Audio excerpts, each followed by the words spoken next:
Lipat natin to guys ano, sa tunay na taniman. Ayun, nagtubo na rin isa guys.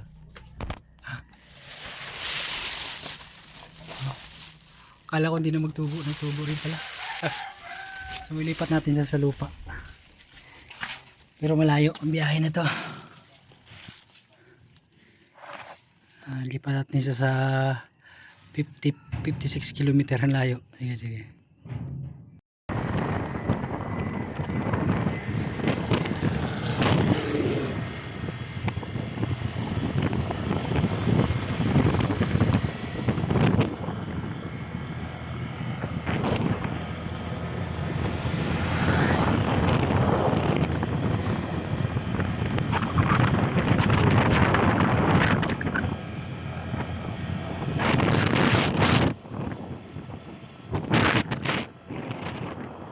Dumating na guys, dito na.